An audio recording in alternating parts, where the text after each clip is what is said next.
right.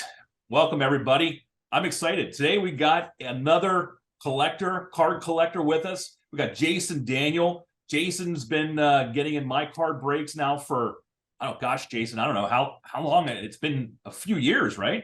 We've known each other a long Yeah, it's time. been years. Yeah. Been quite a while. Yeah. Jason, thanks for agreeing to be on the show today. Show us your cards. Jason, I know, is a big Cowboys fan. Jason, why don't you tell us a little bit about how you got into card collecting? I see a lot of really cool cards back there. We'll get into that in a little bit, but tell us a little bit about you.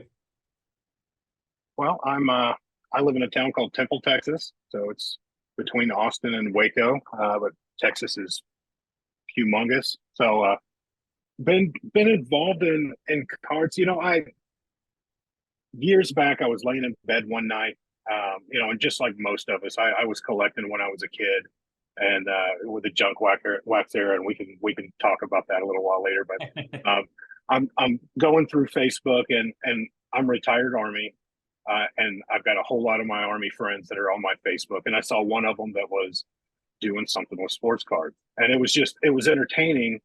For whatever reason that night, the audio didn't work or anything. And I was, sending him some messages and all that afterwards, tell me what am I seeing here? Because it's different than what I remember. Yeah. So this was probably 2018 or something like that. So he was doing what he called stacks. It was just, you bought so many spots and gave numbers, and he'd be going through the box, and it might have an adjoining sticky tab number on the back, and that puts you into another pile of other cards. So it was really cool. I bought into the next one that he did, got some really cool cards out of it, and immediately enjoyed the way that some of the parallels and everything were. So that was completely new to me, and it really kind of started me on my venture. Over the years, I kind of bounced around it. Being in Central Texas, I don't have card shops that are close to me. I think the closest hobby shop is an hour or so away. I've never been to a card show. I know people that have, and ask them to look for things for me from time to time, but of what I do is all online. So, I looked around at some of your big, online breakers and stuff like that were out there. And one of these days I found you, and the rest is history in that sense. So I've enjoyed it. And every now and then I'll find a card that I'm really looking for, but the breaks really changed the whole dynamic of the card collecting hobby to me. Being able to get some of the different high end cards, and just the way that everything's packaged now that you can actually pull. So I enjoy it immensely. Yeah, and like you, I talked to so many folks across the country, never been to a card show, don't have that experience or that frame of reference. And to me, that is shocking. I mean, I mentioned this, I think, in episode 1, growing up in Pennsylvania. I used to run the shows when I was 9, 10, 11, 12 years old, and being down here in Tampa, there's at least one, if not two shows between Tampa and Clearwater every month. And a matter of fact, I have a buddy of mine that all he does is what I call the card show circuit. And every weekend, and he's been doing this for 20 years, he bounces from like Tampa, Orlando, I think Jacksonville, and Fort Lauderdale, and he's doing a different show every weekend, and that's what he does. That's his living. And so it's such a contrast to what you're saying, where they don't even exist where you're at. Well, that can blow your mind even more, because I grew up in southern Oklahoma, and if Central Texas is devoid of the hobby, southern Oklahoma was even more devoid of the hobby when I was a kid. Even in the junk wax era, Yeah. you could go find some a pack at a gas station with some crappy gum in it, and hope that you pulled a Billy Ripken error card or something like that as a kid, or was it the Santa Claus card and the pro sets that were right there waiting at these 90, 91 those kind of things. Yeah. So you could find those kind of things out there where I was at, but there were no card shops. There were no hobby shops. There was no online breaking or anything like that. Oh There was, yeah. Well, the internet there didn't was, there exist. was absolutely, yeah, there's absolutely nothing like that. So Yeah. the hobby's changed a lot. And there's parts of it that I love a lot. There's parts of it that frustrate me. Um, but like the price hikes and everything that have happened over, through COVID and even still residual. And we'll get to talk about parallels and everything later in rainbows, but I the amount of parallels and variations and everything that come out in the sets now are you know it's a Yeah. lot to try to go and handle. You just kicked off a memory that I haven't thought about in a long time. I remember when I was about 9 or 10, and it wasn't like every store carried baseball cards or football cards. You had to kind of hunt around, at least growing up in Pennsylvania where I, Yeah, I was at. And so you kind of got to know, like for me, it always seemed to be like the quickie marts, right? That would carry from time to time a box, like in the candy aisle, right? A box of packs of cards. And I remember packs of cards went from 20 cents to 25 cents. This is when I was a kid. And of course, that's big time inflation. I mean, screw $4 a gallon for gas, right? I mean, 20 to 25 cents. That's highway robbery. But I remember being like 9, 10 years old and riding my bike up this big ass hill, I shouldn't swear, big long hill it was called Highs, Higs, High apostrophe S, Highs convenience store, little quickie mart in our neighborhood. And every now and again in the candy aisle, they would have, Topps baseball cards. And boy, if my buddy and I would do it at, again, 9 or 10 years old. And if we would just happen to hit it on the right day of the right week and, scored, it was like, Christmas and 4th of July and your birthday all wrapped into one if we were able to score a few packs. yeah, same thing. We had an Easy Mart. Um, that was the closest gas station where I grew up. It was Yeah. about 7 miles away. Oh, wow. And same thing. It was on the bottom shelf in the candy aisle. Yeah. As soon as you walked in on the left hand side, I knew exactly where it was at. My dad was a traveling salesman at the time when they still had them, and sometimes if he'd have a big conference or something in a big city, he'd come back with something from the city that I wouldn't be able to get. So Oh, that's cool. like like the what was it, like the '86 Bo Jackson rookie that came out? It was Yeah. the Topps black and white extended deck, I believe is what it was. Something along those Something like lines. that. Like Yeah. that was one of those that he came back with the whole box, and it was like, that's amazing. I've never even seen anything like this before. So uh, how the hobby has changed. Boy, it has. It really has. I mean, I mentioned in episode one, just relearning the hobby, because again, the internet didn't exist, Facebook, eBay. I mean, none of that existed. And I know you're going to talk a little bit about eBay a little bit. You mentioned, your childhood a little bit. And how did you get into collecting? I mean, what do you have any memories of like what piqued your interest to go out and get photographs of, on cardboard of sports figures? I mean, So my thing when I was a kid, I was big time into sports. I loved baseball at the time. So the baseball card thing was neat to me, and I was one of those kids that used to send the cards off to all the different ballparks to the players oh, wow. and ask a player for their Yeah. autograph, and if they could send it back. I'd have I never a did that. I feel envelope bad. inside. Well, I didn't get much of a response from any of it. No? No, Oh, no, I don't. Greg Jennings played for the Mets back there in the late '80s.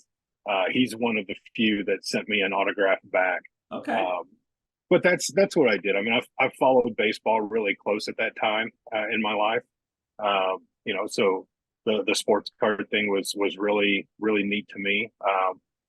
I was into comic books and stuff too. So there was Marvel came out with their little Marvel Universe cards back in the, I think, early '90s or something. Yeah, that must be. I Yeah. had I had all those as well. So I mean, I enjoyed the sports card side of things, and then as I got older, it became one of those. What's the oddity? What's the pretty cards or Yeah. something that's different. And that's what I started focusing on. It wasn't so much sports cards at that time. It was just more of what kind of card collectible is there that I thought was neat, that piqued my interest. Yeah. So it really wasn't about making money or, oh my gosh, this card's worth so much or anything like that. It was always just those weird oddity cards and collections that I enjoyed, that really kept me into it. So mid '90s, I joined the army. It fell off after that for me. I was a young private and broke and couldn't afford anything anyway. So the last thing I'm going to do is go buy sports cards. All right.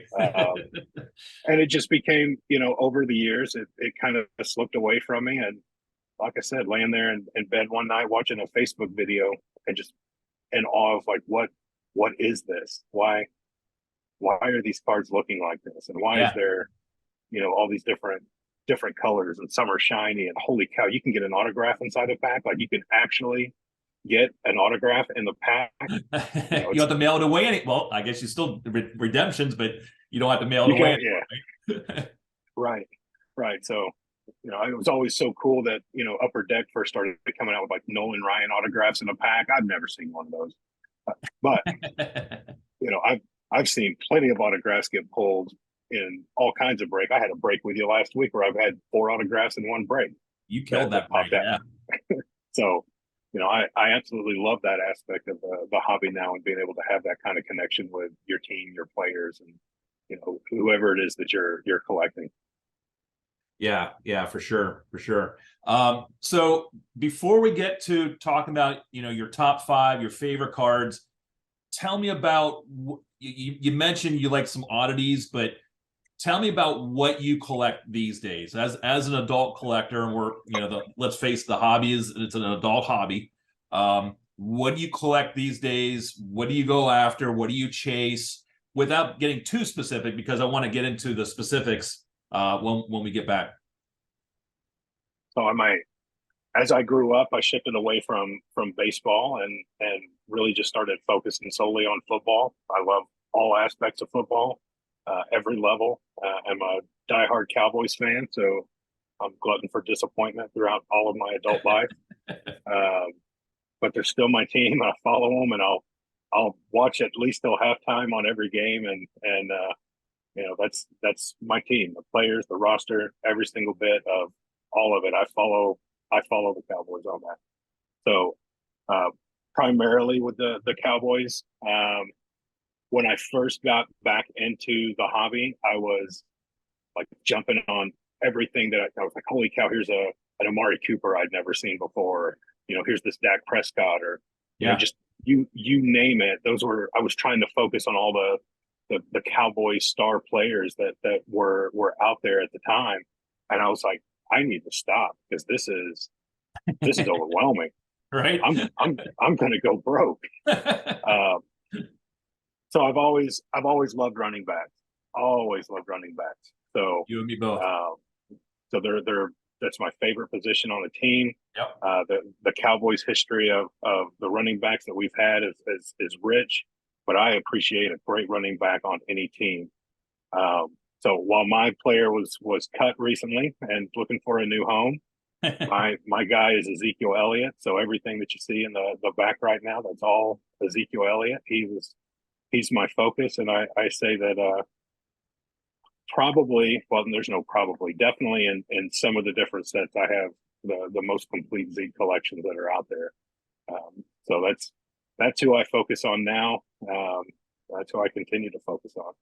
And see, I didn't even know that about you, and that's something else that we have in common.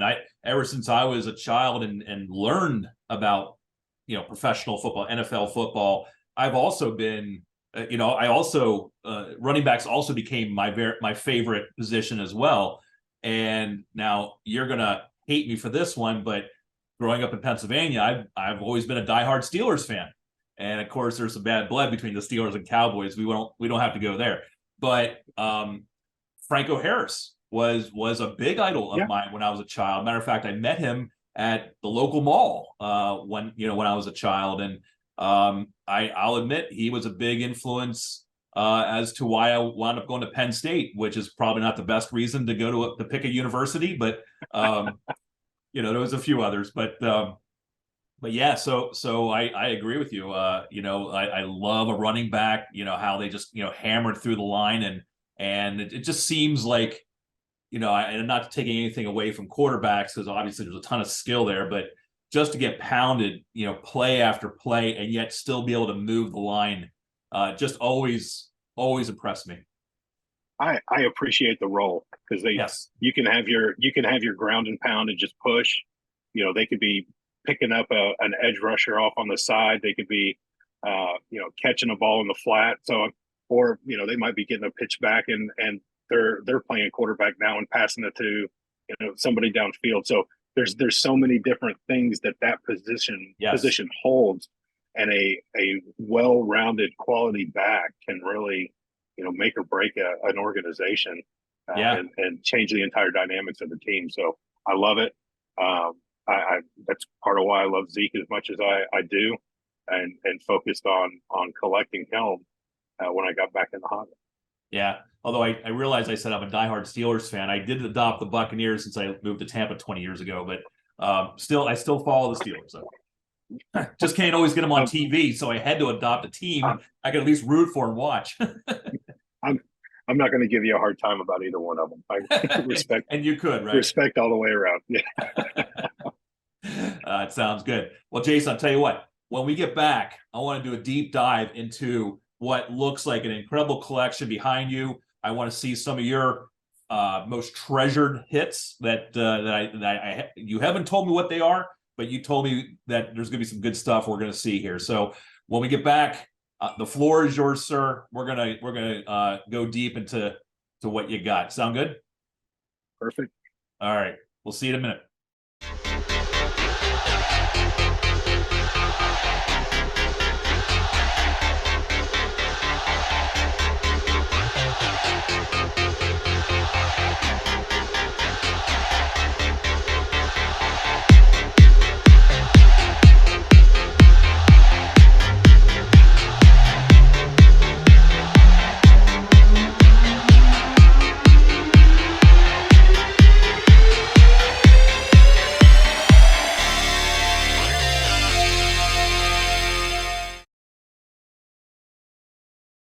All right, we're back. All right, Jason, I'm excited. You and I have known each other for a long time. I say long time, it's been a few years anyway. I know you're a diehard Cowboys fan, as you touched on. You told me that you're going to show us some really cool stuff today, and you collect things in a little different way, maybe than going after 101s or some of the other things we talked about in maybe in episode 1. So tell me, what do you go after? What are we looking at back there? What can you show us? So behind me is I call it my shame wall. So whenever I have people over that are unfamiliar with the hobby, which is most of the time, and they come out to my office, the first thing is they're always like, "Wow, what is that?" So behind me are my Ezekiel Elliott rainbows. Some are complete, some are missing onesies and twosies here and there. But I started off with the first rainbow I tried to complete was the 2019 select field level. Jason, let me just jump in there for the audience that may not know the term collecting the rainbow, quote unquote. Tell us what that is a little bit more in detail. Well, collecting the rainbow is collecting every single parallel of a card that's released. And some people don't include the one of ones because they're so rare and hard to get. Yeah. But it's all the different color variations of a particular player, or I've seen some people that are rainbow hunters that have an entire team release and they have the entire rainbow of that. So there's a different market out there of collectors that aren't just seeking that one particular card. They want every variation of that particular card that was released in that year for that set. So for me, when I started that, it was with the 2019 select field level Ezekiel Elliott. And at this point, I've got every variation that's there except for the black and the pink if they ever released it. Um, Doing this type of collecting, I get to know different people in the hobby, especially people that collect my player and what rainbows that they work on as well, because we're in a sense then competing with each other. Yeah. So that's one thing to go and watch out for. And um, I've found it easier to get to know those people and work together to help each other go complete different rainbows. So I might not make an attempt on one particular set card because I know Joe over in this other area of the United States is working on that same card, and he knows that I'm working on these, and we combine together to help keep eyes out for specific cards to help build each other's collections and complete our rainbow sets. Yeah, and it certainly can be, call it friendly competition when you both need the /99 or the /49. I imagine it gets a little bit dicier when you're both competing for that /10 or /5 or God forbid the 101, right?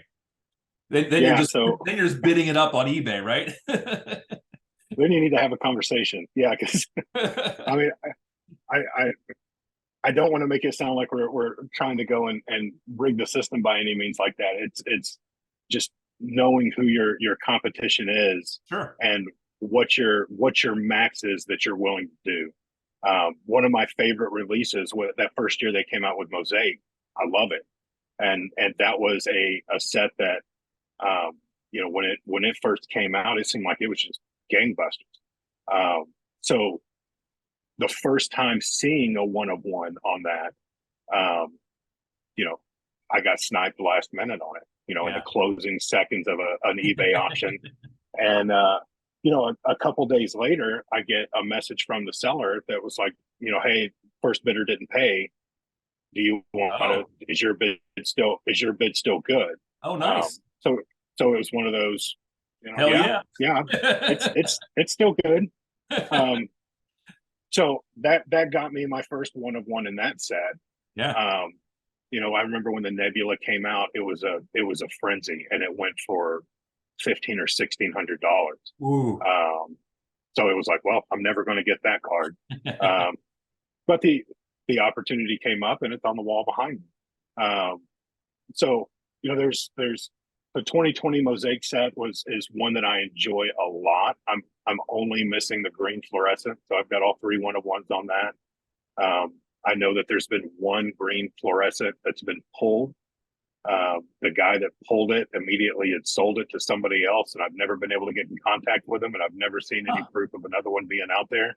Wow. So it's a different way of playing the hobby in that sense when you start looking for those individual parallels. And when you start getting to some of those low numbers or those releases that may have only came out in a Tmall set in China, right, it can become challenging. So I've also got the 2020 Prism set back here. I don't have the finite. I have no idea who has the finite. I've got everything else. I've got the one of one auto.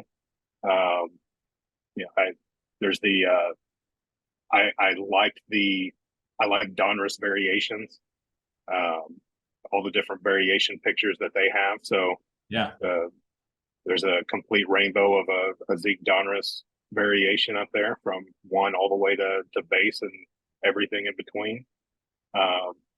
Score is one of those sets that as a kid I loved because of the action shots and everything that it had. So they're still, I think, one of my favorites, just to rip open and see the cards and what kind of action shots they got on the players. But one of my favorite Zeke releases of that, there's a complete rainbow on the wall of that, from the Gym Master all the way to the base. Contenders Optic is the same thing. That's another hobby release that I like a lot. It's just a good quality set to me. It's not cheap. So and to have a complete rainbow set of that was surprising to be able to pull off.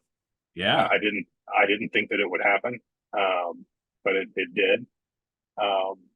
So yeah, that's what's back here on the wall is, and a whole bunch of the exact same card and all kinds of different variations, all the way down the line. I've only got one select rainbow, and it's a select snapshot set of Zeke's. Um, select was something that I enjoy a lot. I liked it a whole lot more when it was a hobby exclusive before it went to retail as well.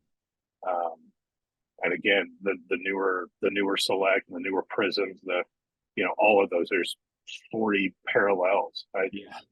It's that's mind boggling. I've got spreadsheets of different sets that I collect, and the onesies and twosies that I'm missing out of those sets. I've got Facebook groups dedicated to it, and eBay searches and everything that you can think of that check it all the time. Just see hey, is one of those gems going to pop up that I can snatch up, or there's also some of the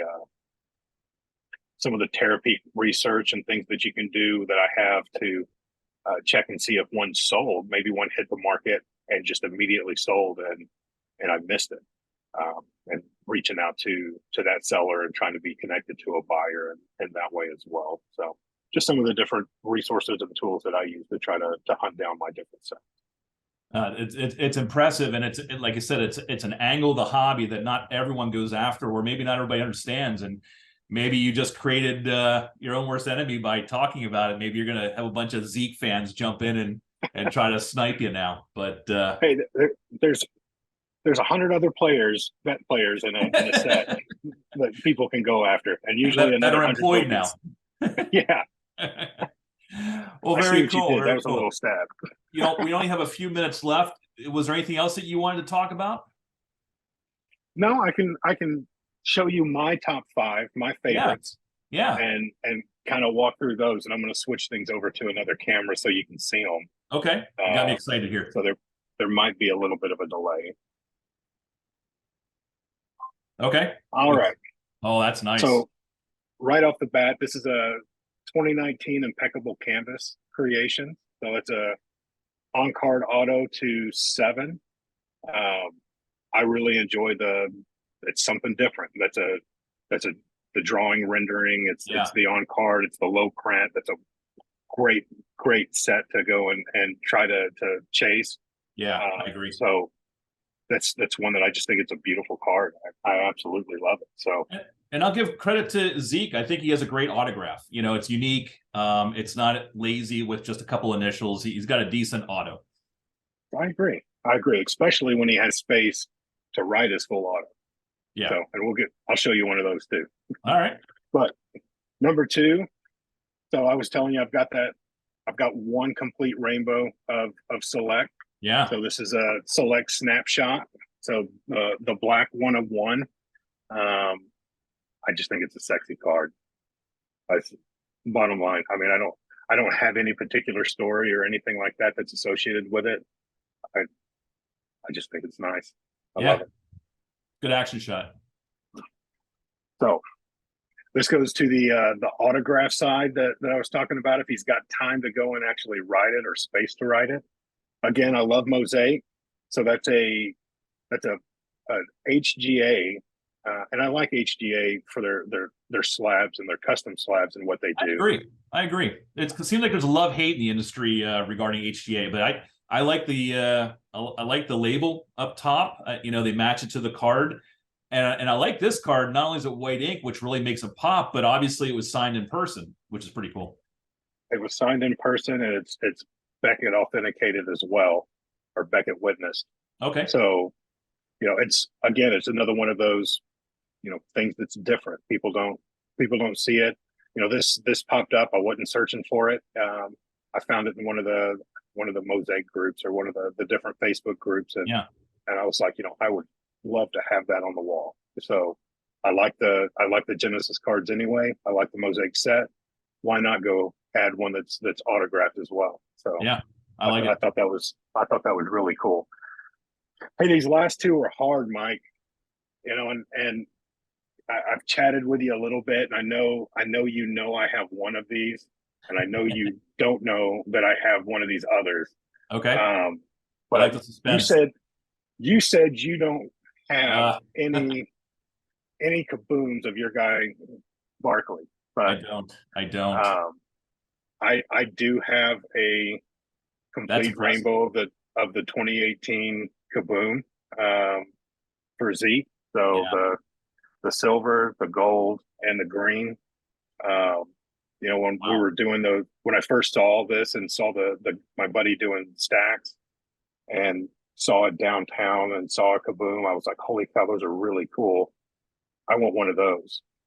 You know, and he was like, you know, have fun. You know, there's those are more sought after. So Yeah, I the can't even. opportunity, What would a one of one Zeke and certainly a 9.5 gem mint to boot? I mean, what would that even go for? I mean, can you even put a price on it? it's what somebody's willing to pay. Yeah, sure. The last offer that I had on it was 3,500. Okay. Yeah, So that's an incredible piece. I don't know. I enjoy it. You know, I bought it with the intention of keeping it. Yeah. So it's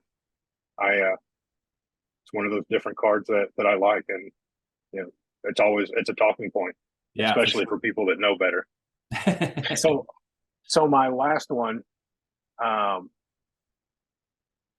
I enjoy this a lot. It's hands down my favorite card.